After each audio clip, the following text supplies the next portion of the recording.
Oats omelette খাবে? হ্যাঁ। আচ্ছা ঠিক আছে, আমি এক্ষুনি বানিয়ে নিয়ে চলে আসছি। তুমি এই গ্যাসটাই বানাও। ঠিক আছে।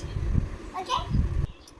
আসসালামু আলাইকুম বন্ধুরা, তো তোমরা দেখলে আমার মেয়ে ওটস অমলেট খেতে চেয়েছে, তো আমি আমার মেয়েকে এখন ওটস অমলেট বানিয়ে দেবো। তাই দুটো ডিম, একটা পেঁয়াজ কুচি করে নিয়েছি আর দুটো কাঁচা লঙ্কা বড় বড় করে দিয়েছি, যাতে মেয়ের মানে ঝাল না লাগে, খেতে সুবিধা হয়। তো ডিম দুটো আমি ফাটিয়ে নেব। ডিম দুটো আমি দিয়ে দিয়েছি ভেঙে। এবার আমি দিয়ে দিলাম হালকা জিরে আর ধনে গুঁড়ো, মানে স্বাদ মতো লবণ। এবার আমি কড়াই গরম করে কড়াই দিয়ে দেবো তেল।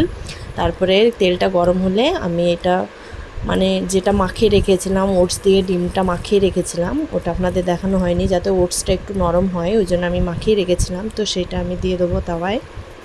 এবার উল্টিয়ে পাল্টিয়ে ভেজে নিলেই হয়ে গেল ওটস অমলেট। আমার ওটস অমলেট কমপ্লিট। আপনাদের কেমন লাগলো ভিডিওটা কমেন্ট করে জানাবেন। জানি এটা খুবই সিম্পল রেসিপি, তবু আমার মেয়ে খেতে ভালোবাসে, তাই আপনাদের সঙ্গে একটু শেয়ার করলাম।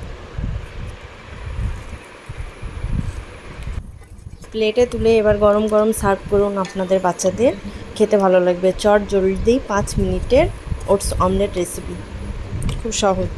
এবার আমি একটু সস দিয়ে দিয়ে আমার মেয়েকে খেতে দেবো। মেয়ে মুখ দেখলে বুঝতে পারবেন কেমন হয়েছে।